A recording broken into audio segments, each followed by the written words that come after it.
Vamos a hablar en el Foot Pills, que son como pequeños temas donde profundizamos mucho y valoramos mucho los nuevos aspectos de tratamiento.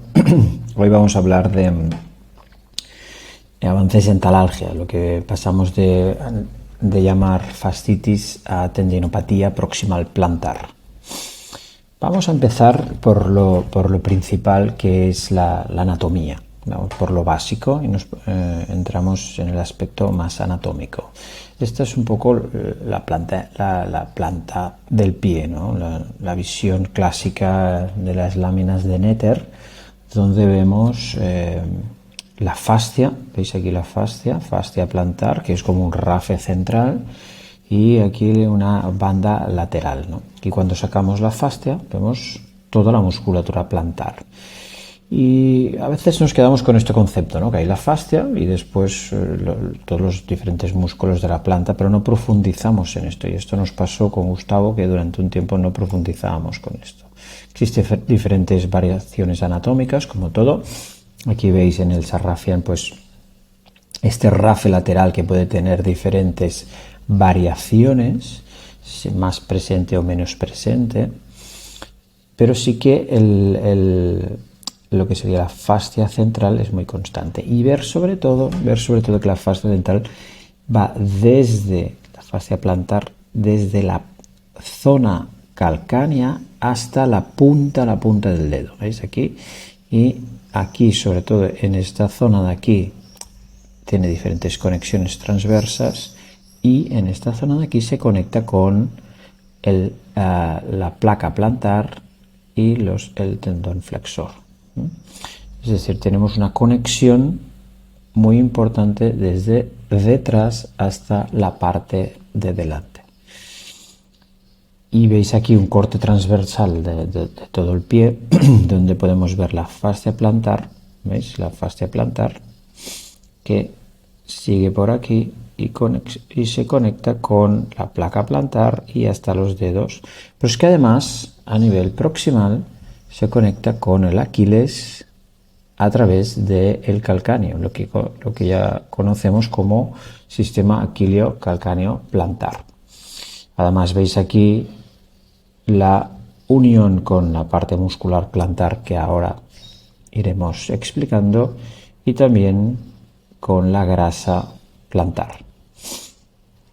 Aquí vemos la misma fascia plantar, pero esto ya es una lámina anatómica, es aquí, y no se ve tan definido. Veis aquí la parte más nacarada, esto es una lámina bien preparada, más nacarada, pero como las conexiones con el abductor del primero, el abductor del quinto, etcétera, están todos unidos. Es decir, todo ha de estar bien unido y imbrincado, porque si no, si tú le pides a este pie, se va desmontando, ¿no? Pues no queremos esto. Esto es otra lámina, incluso más preparada que la otra. Y cuando quitamos esta fascia, como en este caso, ¿qué vemos? Pues toda la musculatura.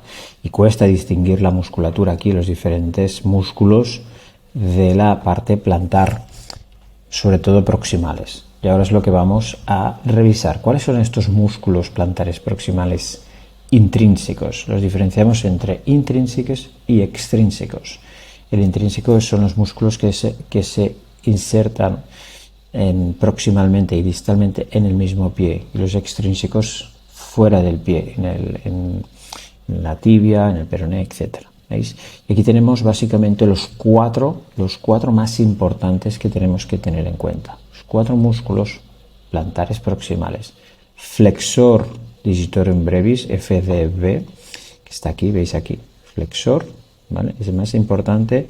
¿Y cómo se conecta con el flexor? Aquí.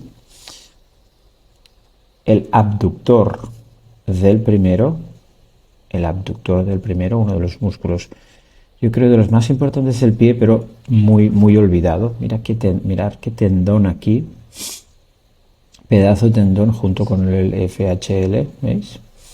El abductor del quinto, y debajo, justo al lado, el cuadrado plantar, justo debajo de aquí. Son los 4 músculos más importantes proximales. No hablaré de los distales porque esto ya es otra charla. Vamos a los plantares extrínsecos, es decir, los músculos que se originan en la zona posterior de la tibia y peroné, pero que se insertan en el pie y tienen un papel fundamental. Aquí tenemos el FHL, ¿veis aquí? El FHL, el FCL y su unión en el nudo de Henry, tibial posterior, la rama plantar, no la rama escafoidea, y el peroneo largo. Estos son los 4 músculos que intervienen en la estabilidad plantar del pie. También tenemos nervios y una de las causas de dolor en el pie es, sobre todo en la talalgia, es, como sabemos, compresiones o mini compresiones de los nervios plantares. Tenemos el nervio tibial posterior con 2 ramas, la lateral plantar y la medial, lateral y medial, después la rama calcánea. Ya en el siguiente Footpills tenemos neuropatías y ya entraremos a mucho más profundidad. Seguimos con imágenes. Esas son las imágenes espectaculares que nos ha cedido Jordi Sánchez, y veis aquí la fascia plantar, ¿veis? Junto con el flexor digitorum. Aquí detrás estaría el cuadrado plantar, ¿veis? Y aquí tenemos el abductor, parte del abductor. Aquí veis el tendón y esta parte la han desplazado, y aquí.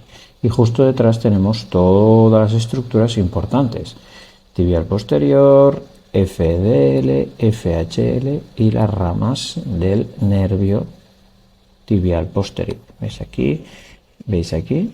Tibial posterior, FDL, FHL, ¿veis? Y las 4 ramitas, ¿ves?, del tibial posterior, que están pegadas, ¿veis? O están muy en contacto con el abductor.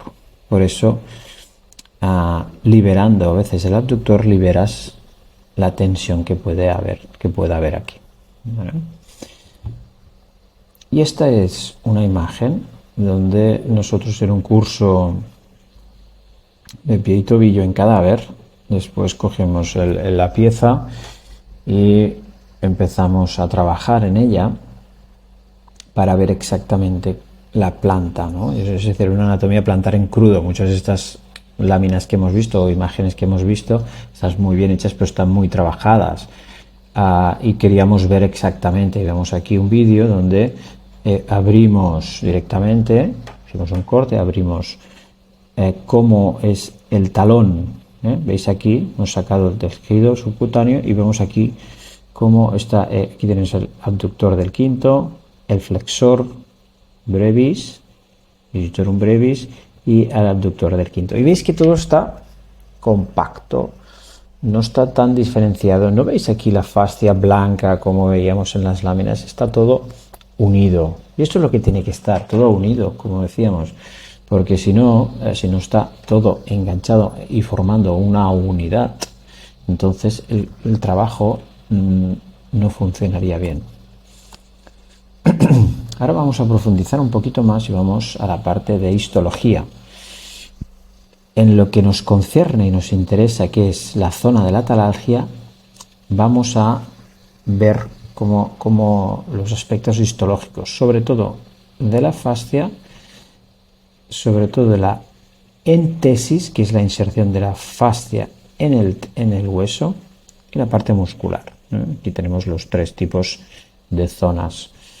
Y una de las partes más importantes es la entesis. ¿Y qué es la entesis? Donde se une un tendón o una fascia, o un tendón o una fascia en el hueso, ¿vale? Entonces tenemos generalmente en los diferentes entesis del cuerpo, tenemos una parte muscular, una parte de tendón, en este caso fascia.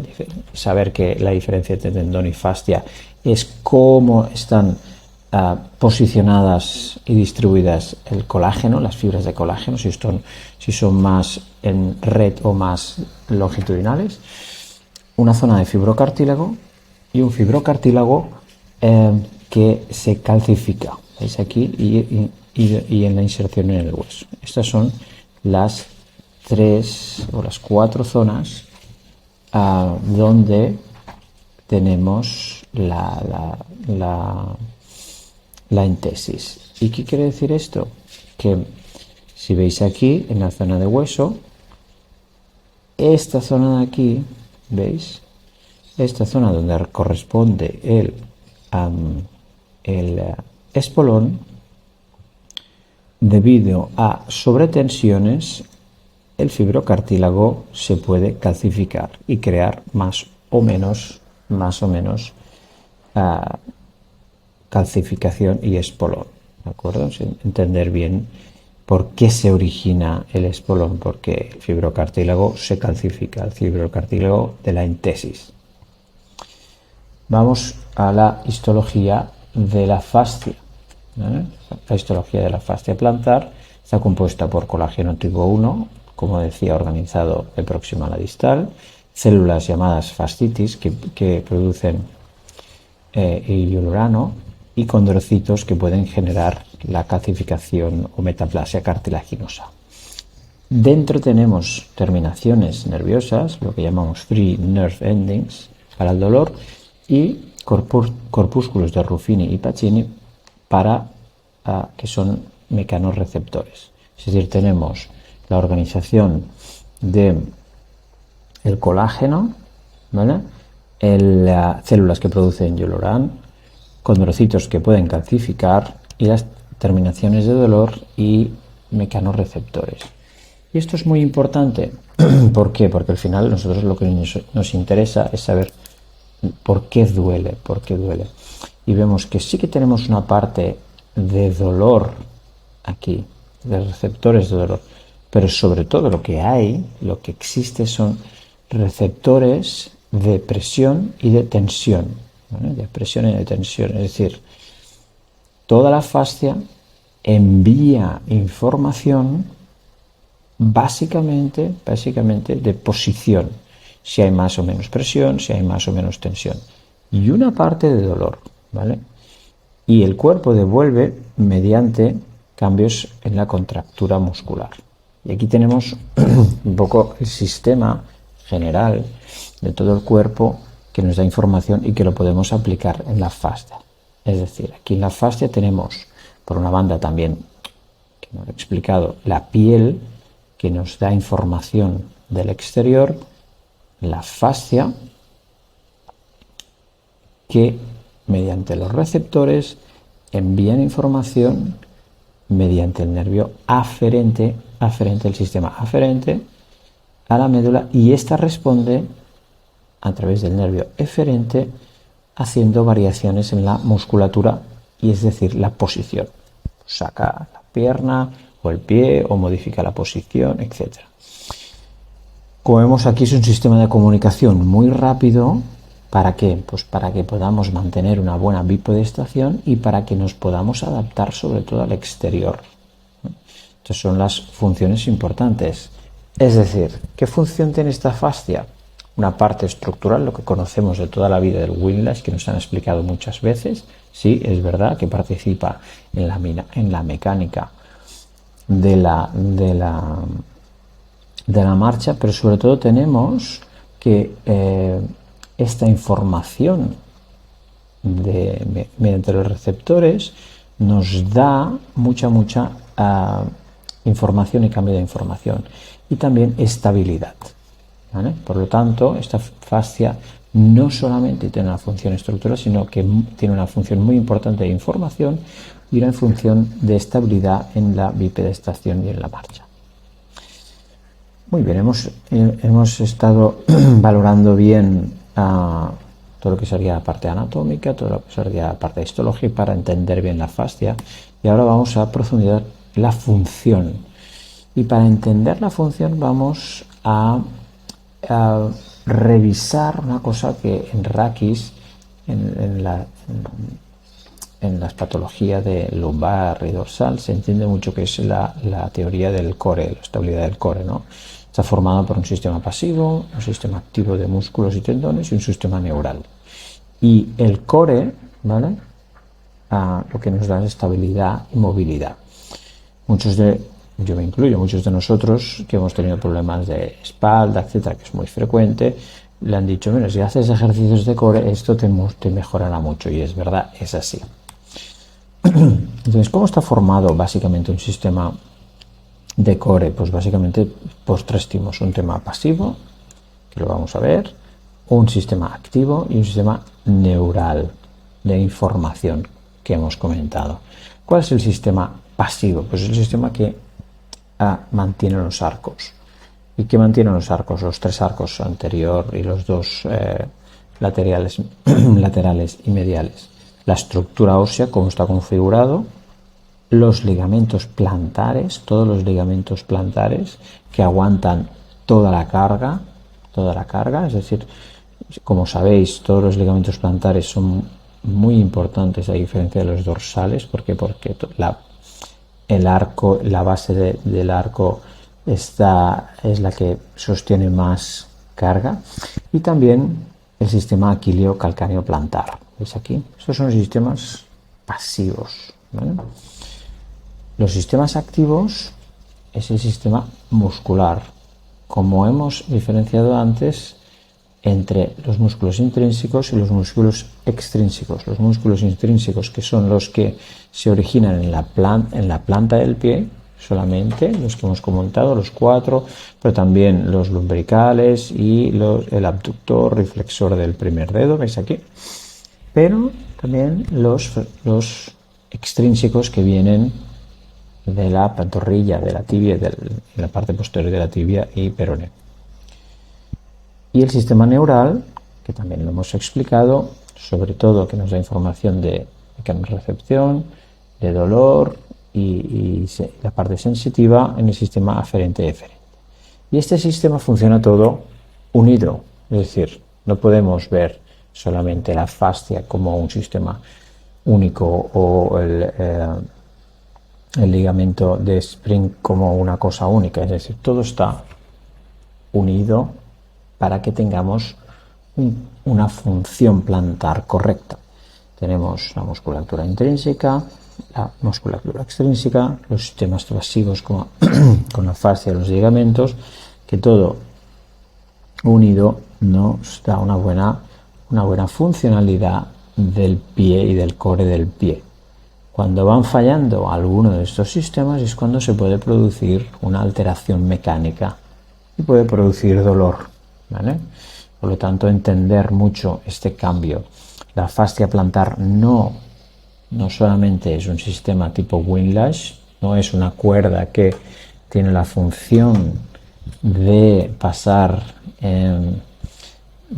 durante la pisada, sino que forma parte del sistema de core del pie, el foot core system, junto con la musculatura intrínseca, la extrínseca, los nervios y los ligamentos, ¿vale? Esto es importante, este cambio de concepto. Y entender también que trabajando la elasticidad y sobre todo trabajando la musculatura nos dará una mejora en el dolor y la patología del pie. Y esto hay muchos estudios detrás que lo evidencian y lo correlacionan. Por lo tanto, hemos de hablar de una evolución conceptual. Primero, las personas que tenían dolor en el talón, cuando a principios del siglo XX nació la radiografía, vieron que había pues, un espolón en la zona calcáneo, entonces llamaron la patología espolón plantar. Después, con la resonancia, con la ecografía, etc., vieron que no todo el dolor venía del espolón, del pico óseo, sino que detrás había unas estructuras de fascia plantar que podían ser la causa, y por lo tanto denominaron fascitis plantar. Y ahora vemos que el problema no es la fascia específicamente, sino que el problema es todo el conjunto de la tendinopatía, lo que llamamos tendinopatía plantar proximal. Y ahora tendríamos que ir cambiando un poco este concepto. Pero es difícil porque el concepto de fascitis plantar está muy instaurado. Y hay varios artículos que ya empiezan a hablar de tendinopatía proximal plantar. Igual que hemos cambiado el concepto del hombro, es decir, antes el hombro era todo síndrome subacromial. No entendíamos muy bien cómo funcionaba bien la anatomía, la mecánica, etcétera, etcétera, y entonces pues antes se hablaba del dolor de hombro, es un síndrome subacromial, ya está, no te fijabas más, pero después a base de investigar, pues hay pues las pequeñas roturas parciales del supraespinoso, del subescapular, el PLB, etcétera, etcétera. Y a partir del desarrollo también se han destinado técnicas, o se han visto técnicas específicas de reparación de cada una de los problemas o lesiones. Entonces tenemos de hacer este cambio de nomenclatura y de chip. Vamos a la última parte, que es la parte de imagen en la fascitis plantar. Muy importante la imagen para llegar a un diagnóstico. Entonces, aquí que nos interesa, no solamente ver una radiografía de un espolón, sino vamos un poquito a adentrarnos un poquito en la zona más específica, sobre todo en la resonancia. Y vemos aquí esta, como veis, era la imagen en cadáver que realizamos en un curso, y donde podemos ver el abductor del quinto, el flexor corto de los dedos y el abductor del primero.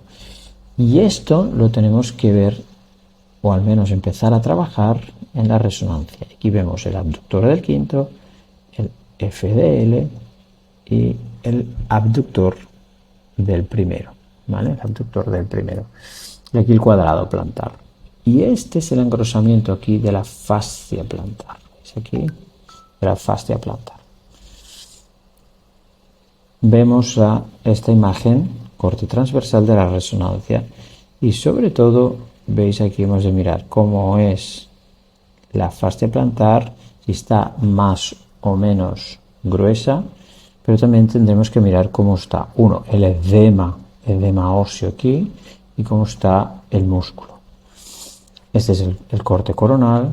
Vemos otra vez el abductor del quinto, veis como el rafe ese rafe lateral de la fascia, el flexor digitorum,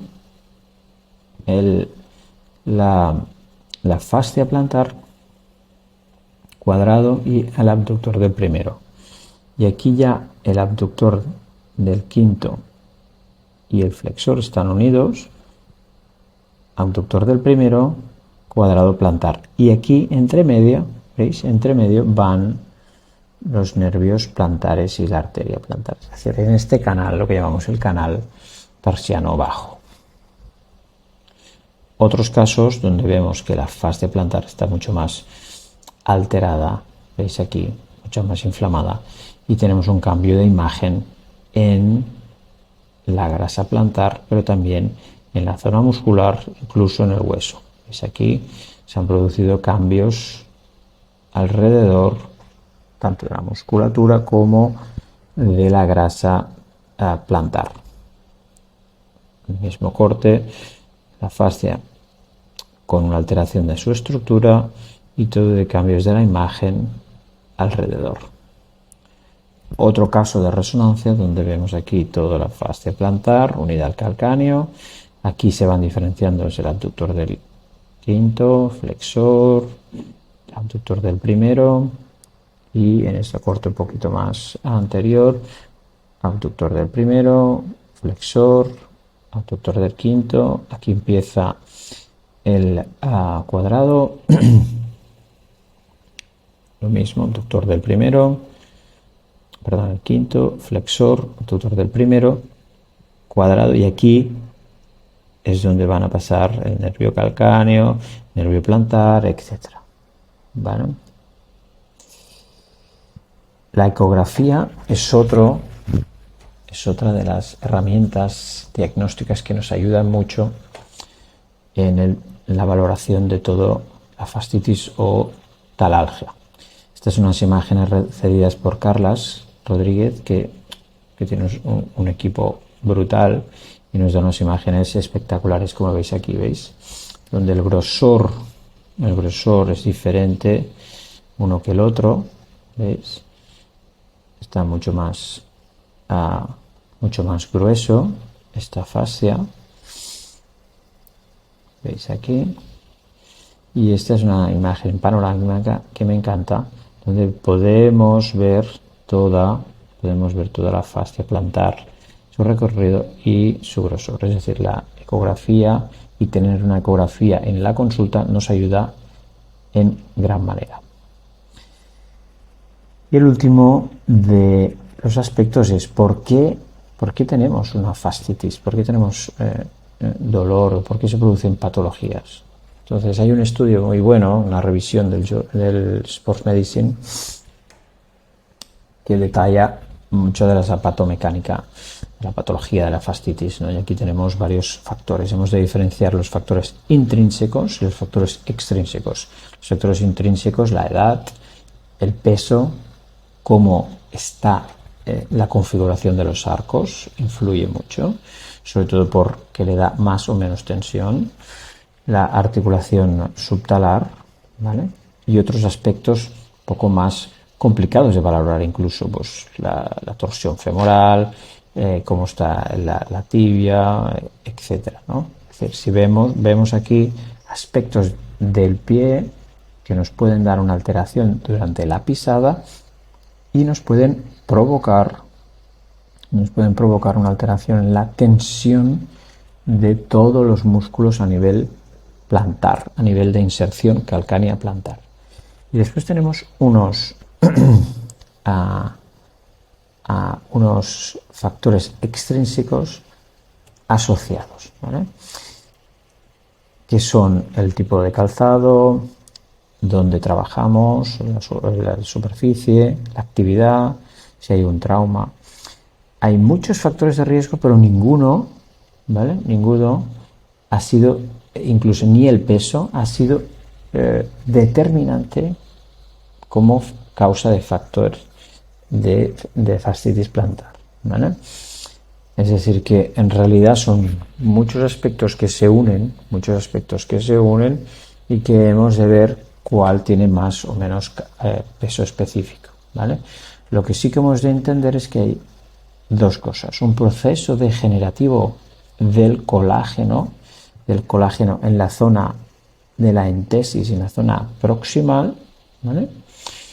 Y se produce a la vez un incremento de tensión. Entonces, en la zona esta proximal, aquí, tensión en la unidad de fascia, pero también en la unidad muscular. ¿Por qué se puede producir este incremento de tensión? Por una falta de elasticidad, por una contractura muscular, porque todo el pie y todo el tobillo no funcionan bien, por lo que decíamos, pues por el arco, por la torsión tibial, por la contractura del Aquiles, etcétera. Es decir, hay múltiples factores que pueden influenciar. Entonces, esto es lo que llaman los expertos valorar un sistema complejo. Un sistema complejo que es pues un sistema no lineal. A más B no es C. Aquí hay múltiples interacciones y múltiples factores, como está el glúteo puede influenciar en la posición del pie, es verdad. Es decir, si tenemos un glúteo muy poco potente y la persona corre mucho, puede influenciar cómo está el pie, y nos da una sobrecarga en la zona de la fascia. Sí. O si tiene un problema de cadera o un problema de rodilla, por dolor o por una lesión, lo que sea, puede provocar una alteración en el pie. Sí, todo el mundo lo hemos visto en casos así. Pero si esta persona tiene un pie plano, puede producirle más o puede producirle menos. Vuelvo a decir, es un sistema complejo con múltiples acciones que a veces no nos deja ver las cosas de una forma tan clara como un sistema más newtoniano. En conclusión, hemos revisado la anatomía de la planta del pie, importante ver la fascia, pero sobre todo los músculos intrínsecos. Hemos entendido bien la histología de la entesis, que es la zona donde se produce todo donde se vende todo el pescado, donde hay la calcificación, donde se produce una transmisión de fuerzas. Hemos entendido bien el sistema del Foot Core System como función y como de estabilización y como función de que el pie esté bien con un funcionamiento correcto para producir que la marcha y la bipedestación sea correcta.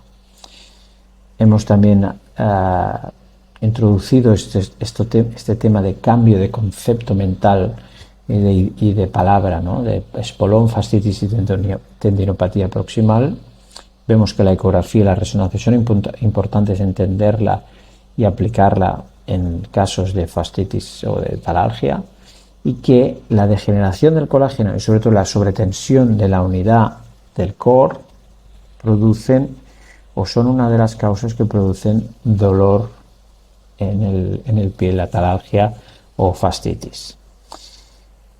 Muchas gracias a todos. Ha sido una introducción en la talalgia un poco más profunda. Ahora Gustavo nos hará la segunda parte de más enfocado a valoración y tratamiento. Muchas gracias.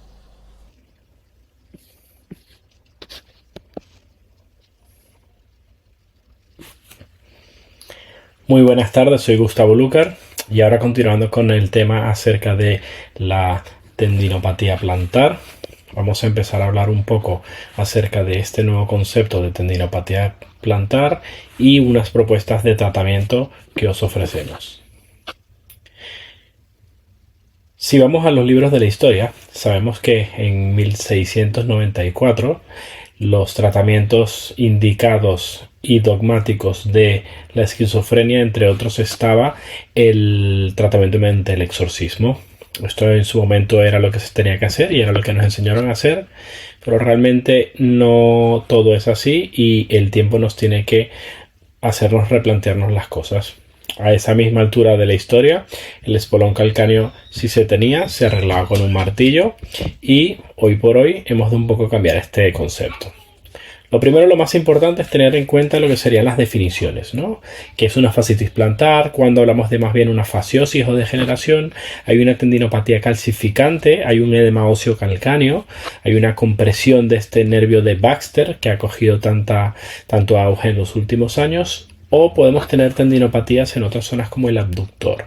Esto lo hablaremos más tarde.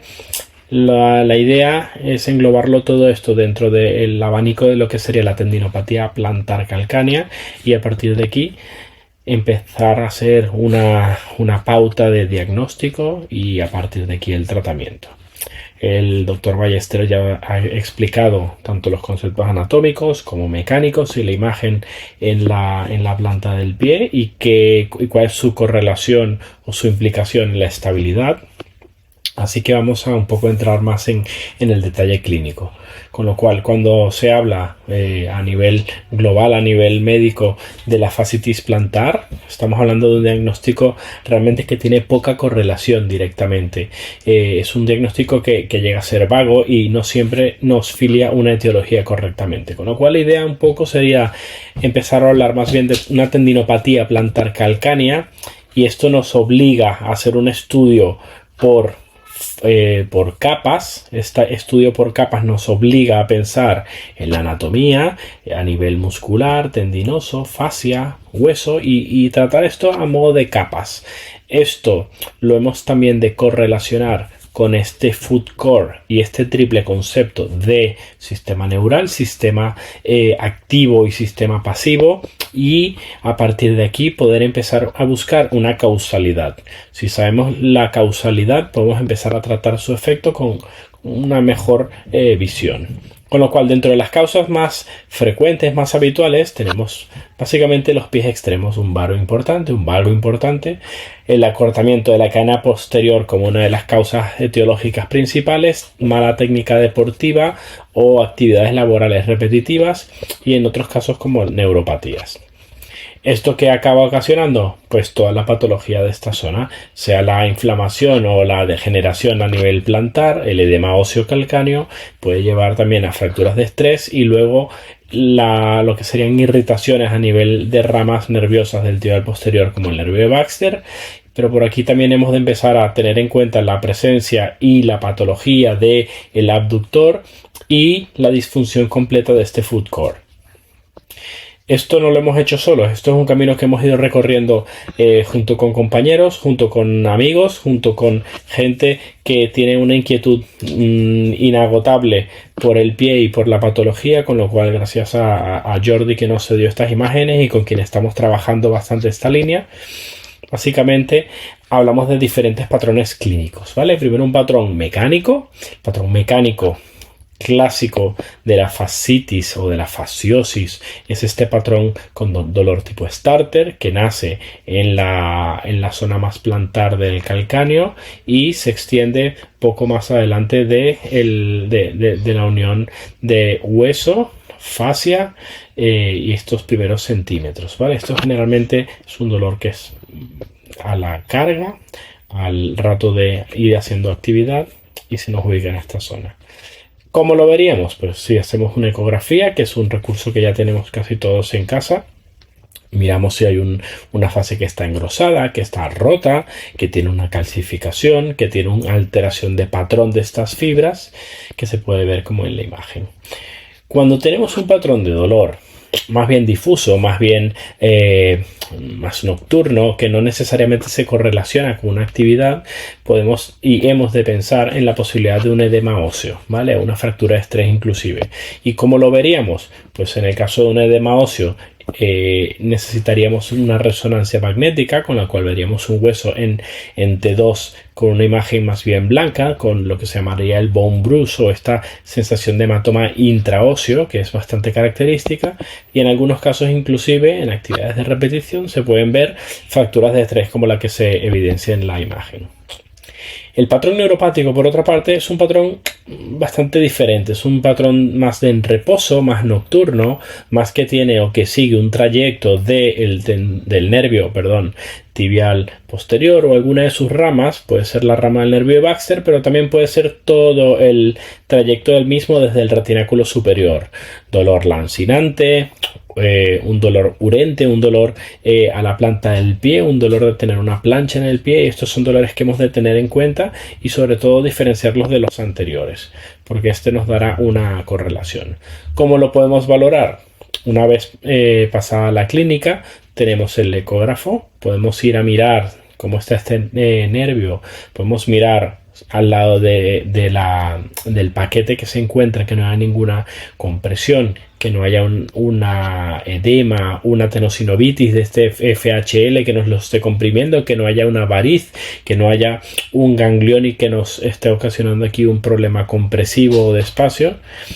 Y una vez hecho esto, progresar en el tratamiento. Pero no todo es la fascia, no solo hay fascia, es un pie tridimensional en el cual podemos tener también afectación a nivel de los abductores, el del quinto dedo y el del primer dedo, y sobre todo el abductor le damos una importancia por la correlación anatómica con la parte nerviosa.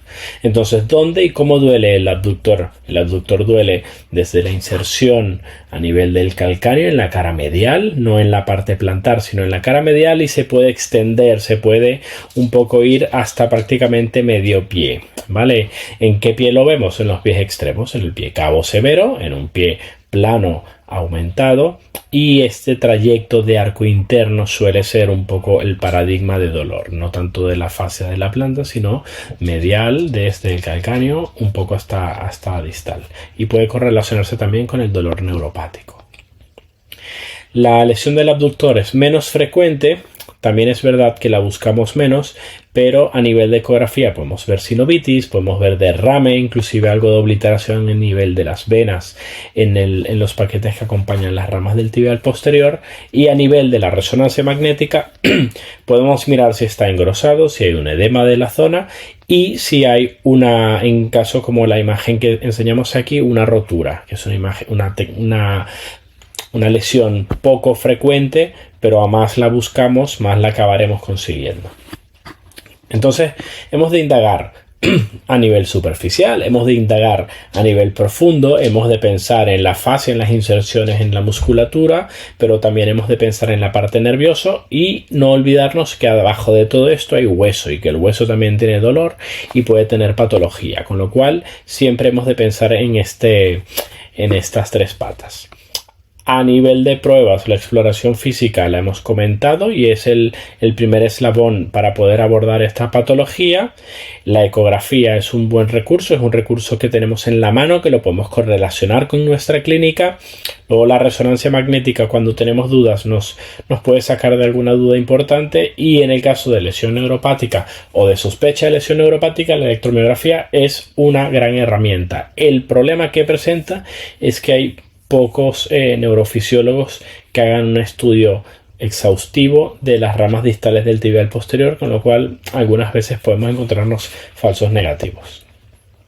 Entonces, antes de tratar, hemos de tener muy claro, tenemos un diagnóstico claro, sabemos qué es lo que tenemos, sabemos qué es lo que vamos a tratar.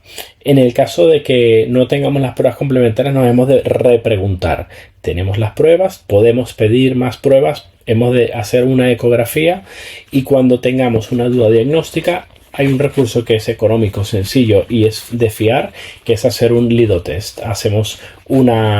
Discernimos entre dos tipos diferentes de dolores, en los cuales hacemos una infiltración, ¿vale?, de lidocaína o de mepivacaína en una dosis pequeñita. Enviamos al paciente a caminar 15-20 minutos y a ver si su dolor cambia, desaparece o si el patrón se altera. Con lo cual esto nos serviría un poco para hacer una especie de desempate. Entramos al tratamiento. Entonces, el tratamiento, para intentar simplificarlo, nos vamos a fases. Fase 1, fase 2 y fase 3. La primera fase sería la fase aguda, la fase inicial, la que empieza a despertarnos este dolor. Aquí lo primero que tenemos que hacer es intentar trabajar todo esto que nos puede estar ocasionando una lesión a este nivel. ¿Cómo lo hacemos? Mediante estiramiento de la cadena posterior, mediante estiramiento de la dorsiflexión del pie, alargar un poco todo este trayecto, alargar toda esta fascia, alargar todo este gemelo y permitir que las cosas estén relajadas y estén en su sitio. Luego, la potenciación del foot core es importante. Hay programas de ejercicio que los podemos indagar tanto en internet, en Google, en YouTube, donde nos enseñan a trabajar de mejor manera el foot core, ¿vale? Esto teniendo en cuenta estas tres patas del sistema neural, el muscular y el sistema óseo. Luego, a nivel de lesiones o de problemas nerviosos, hay un concepto interesante que es el nerve gliding, en el cual se busca o se intenta elongar, alargar y permitir este deslizamiento del tejido nervioso con respecto al tejido circundante. Esto tiene una evidencia y tiene una tendencia en aumento, el cual hemos de tener en cuenta de cara a nuestro tratamiento. Y por último, pero no menos importante, las ortesis plantares. Las ortesis plantares básicamente suplementan todo aquello que tenemos mal en nuestra pisada y tienen una limitación cuando queremos llegar a un tratamiento muy, muy alto, muy complejo, pero en muchos casos nos pueden ayudar a alinear nuestro retropié, a alinear nuestra pisada y permitir que estos síntomas vayan disminuyendo. Si hemos agotado este recurso, entraríamos en una segunda fase que estaría entre el mes y medio y los 3 meses, que sería un periodo, llamámosle subagudo. Aquí ya hemos de empezar a subir la apuesta, hemos de empezar a tratar de una manera más agresiva porque no queremos que se nos cronifique la patología, con lo cual en nuestro caso y en nuestra práctica tiraríamos de infiltraciones a poder ser ecoguiadas. El trigón, la triancilonona, el celestone son corticoides de larga durada, los cuales han pasado una época de gloria y ahora están en una fase que están como con un poco de mala propaganda, quizás en parte por un poco de presión de la industria y porque es un medicamento barato, las cosas como son, pero sabemos que es un tipo de medicamento económico que se puede hacer en consulta y que tiene un efecto antiinflamatorio que se puede alargar hasta los 3 meses. Esto muchas veces en patología que se autolimitará nos permite un poco castrar este dolor, no permitir que se perpetúen los cambios degenerativos y quitarnos un poco la dolencia. Sí que es cierto que puede ser tenolesivo, podemos pinchar el tendón y podemos hacer que este se rompa por el depósito de los cristales de la triamcinolona, y a nivel de la grasa plantar nos puede generar una atrofia grasa que puede ser marcada. Y esto no es anecdótico, esto a mí me ha pasado y no me ha pasado una vez, me ha pasado más de una vez. Maneras de poder limitar este daño sería mediante control ecográfico y abordando las zonas que queremos infiltrar de manera más selectiva y con dosis más pequeñas. Pero hay evidencia de la efectividad de este tratamiento en este tipo de lesiones. De la viscosuplementación no comentaré mucho, básicamente porque nuestra experiencia en este ámbito es limitada. En otros ámbitos sí que lo utilizamos, pero es conocido que ayuda a la proliferación celular, aumento de colágeno, permite un cierto efecto de hidrodisección, un cierto efecto de separación de fibras, y si lo hacemos de manera ecoguiada podemos un poco rentabilizar su uso. De las células madre, PRP, factores de crecimiento. Estos son derivados de la sangre que se extrae, se centrifuga, y a partir de aquí intentamos tener la mejor calidad de nuestra propia sangre, que genere, que aumente una respuesta biológica, que de esta manera también ayude a la proliferación celular, y como han ido en incremento y en aumento a nivel del aparato locomotor, sabemos que se está utilizando muchísimo. Un problema que tiene es que no tiene una evidencia franca, sólida y que esté instaurada, pero sí es verdad que es un tratamiento emergente con bastantes buenos resultados y prometedores. Cuando vamos a la evidencia, lo único que conseguimos es frustración, porque vemos que si inyectamos suero, agua, PRP y hialurónico, pareciera que al año todos acabarán un poco igual, lo cual, aparte de quitarnos un poco los ánimos de ir haciendo depende qué, lo que nos explica es que si son procesos limitados en el tiempo, lo que acabamos ganando es un poco tiempo en la mejoría. De la hidrodisección del nervio de Baxter, que ya estamos hablando de tratamientos un poco más emergentes, son tratamientos que funcionan bien a nivel de neuropatías, son tratamientos que nos permiten liberar este nervio, abrir este nervio, expandir este nervio. Muchas veces el efecto puede ser bastante rápido. Aquí se ve en la imagen de ecografía cómo expandimos este tibial posterior, ¿vale? Y cómo lo hacemos de manera ecográfica para evitar problemas a nivel del paquete. Y esto cada vez es un tipo de tratamiento que se está utilizando con más frecuencia. Nosotros lo utilizamos y las sensaciones iniciales son bastante buenas. La rizolisis o la radiofrecuencia es un tratamiento en el cual, básicamente, a quien no lo conozca, tenemos dos efectos: un efecto neuromodulador mediante una temperatura concreta en una zona concreta, o un efecto neurolisis o de lesión en el cual se intenta denervar o borrar la sensibilidad de una zona o generar un daño para así hacer una reparación. La radiofrecuencia se puede utilizar en muchas zonas y en muchas patologías, como las que veis aquí, y a nivel de la fascitis plantar y la neuropatía del nervio de Baxter parece tener buenos resultados, sobre todo si la hacemos ecoguiada y con las pruebas diagnósticas adecuadas, ya que podemos hacer un efecto de reparación a nivel de la fascia plantar y un efecto neuromodulador a nivel del nervio, intentando hacer una especie de reset de este nervio. Pues se nos ha alargado la cosa, estamos en la tercera fase, se nos alarga los 6 meses, con lo cual aquí hemos ya de plantearnos qué tipo de tratamiento vamos a hacer.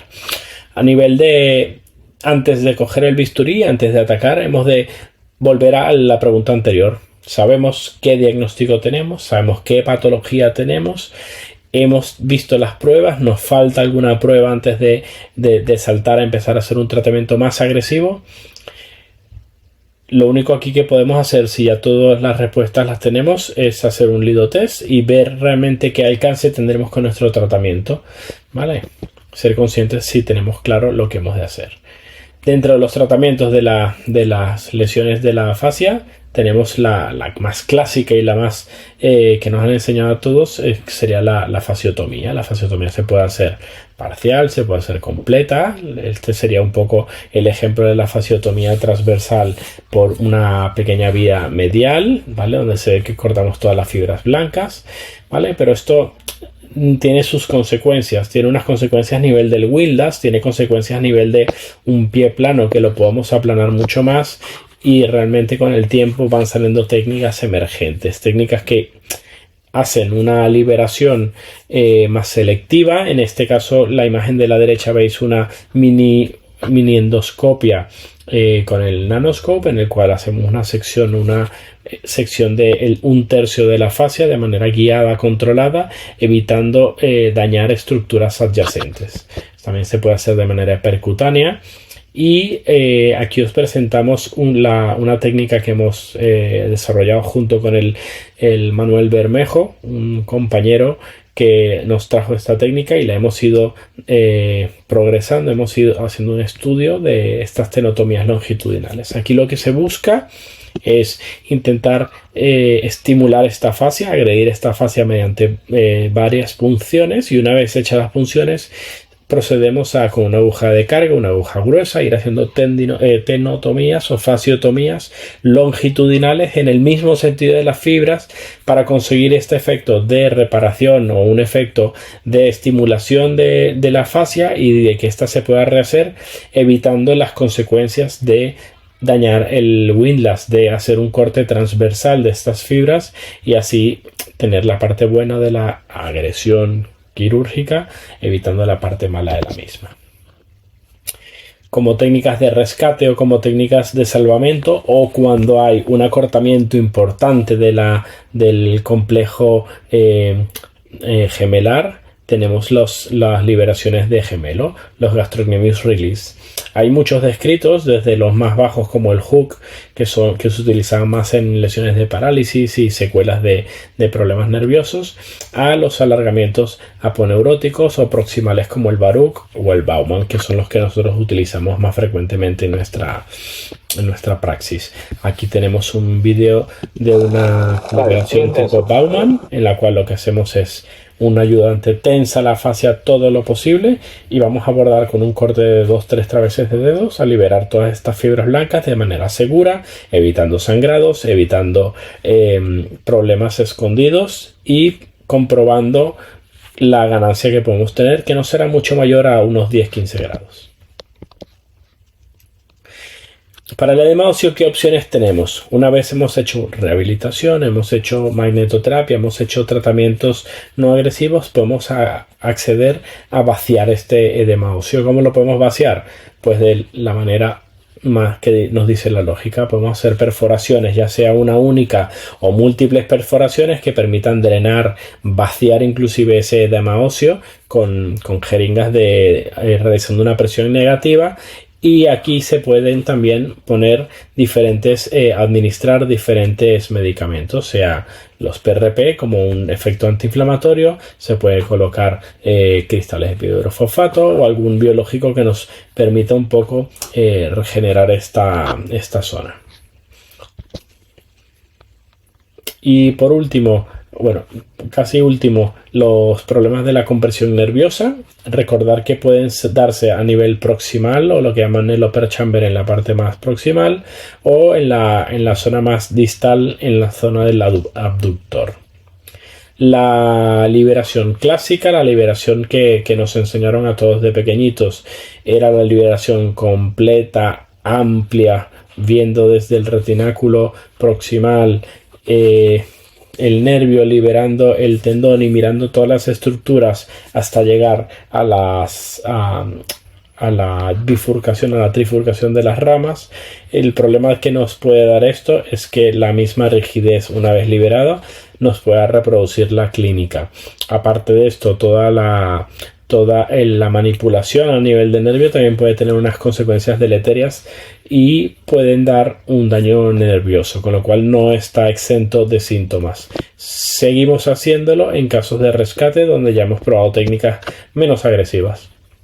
Luego hay técnicas más modernas, más técnicas a nivel ecoguiado, como la técnica que describieron el doctor Moroni, el doctor Gibello, el doctor Camuñas, en el cual se hacen liberaciones específicas y liberaciones selectivas a nivel ecográfico y consiguiendo muy buenos resultados en pacientes que son tributarios de esta técnica. Tienen buenos resultados. Sí que es cierto que son técnicas que a nivel técnico son demandantes, con lo cual requieren una curva de aprendizaje. Y luego tenemos el abductor del hallux. Lo comentábamos anteriormente como una zona que puede presentar una patología, que puede presentar una inflamación, una compresión, inclusive una contractura importante. Y sabemos que cualquiera de estas patologías, si vemos la anatomía, estamos a poca distancia de las ramas del tibial posterior y el nervio de Baxter, con lo cual acaban habiendo estas clínicas un poco mixtas. Esto lo podemos un poco corroborar mediante infiltraciones, lo podemos corroborar con algún lido test que nos permita un poco discernir si realmente viene de aquí el problema. Y dentro de nuestra propuesta de tratamiento, tanto para nivel del abductor como de la liberación nerviosa, podemos hacer una vía de abordaje a nivel del tubérculo del calcáneo, 2-3 centímetros de incisión.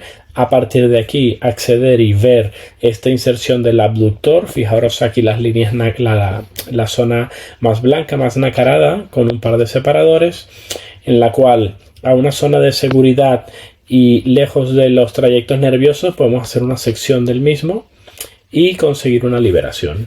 Esto ya lo hemos hecho abierto, lo hemos validado y nos funciona y es un buen tratamiento, pero tenemos un poco esta curiosidad de ver qué tan mínimamente invasiva llegamos. Con los nuevos dispositivos de mini artroscopio podemos acceder a esta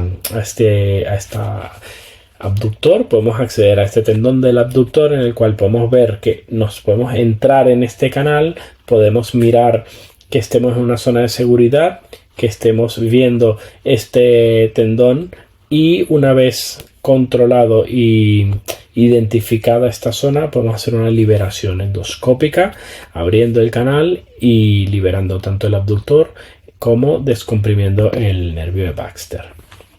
Con lo cual todo esto nos trae una serie de horizontes, no solo uno sino varios. Y la idea no es daros una pauta directa para seguirla, para ir allí a rajatabla, sino dar un poco diferentes madrigueras de conejo en la cual cada uno se entre en ellas y vaya rascando y vaya un poco profundizando a ver de qué manera podemos ayudar a nuestros pacientes, de qué manera podemos aportar en su diagnóstico, de qué manera podemos hacer un tratamiento mucho más eficaz, mucho más veraz, menos agresivo, que genere menos consecuencias para poder darle salida a este tipo de problemas. Tener en cuenta que estos son problemas multivariables, tenemos diferentes variables mecánicas, variables de patología, variables de paciente y por qué no psicológicas en muchos casos. Partir siempre del tratamiento conservador, del tratamiento etiológico, tratar la causa de base, pensar en el foot core, en este concepto de pie fuerte, pero también de pie compensado. Y cuando no tengamos un tratamiento conservador efectivo, empezar a plantearnos cualquiera de estas alternativas quirúrgicas o mínimamente invasivas.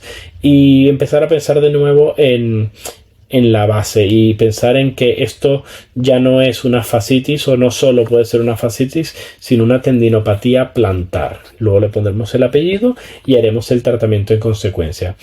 Hemos de calibrar las expectativas del paciente, hemos de saber y de saber en dónde vamos a carecer o dónde nos podemos quedar cortos, básicamente para no frustrar ni al paciente ni al cirujano en este caso, y apoyarnos en compañeros, en una buena rehabilitación, en un podólogo, en una buena plantilla, en una técnica específica.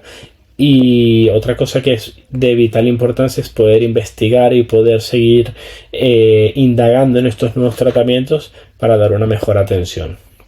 Agradecer a todos la confianza, aquí tenéis mi contacto y nos vemos pronto. Chao, chao.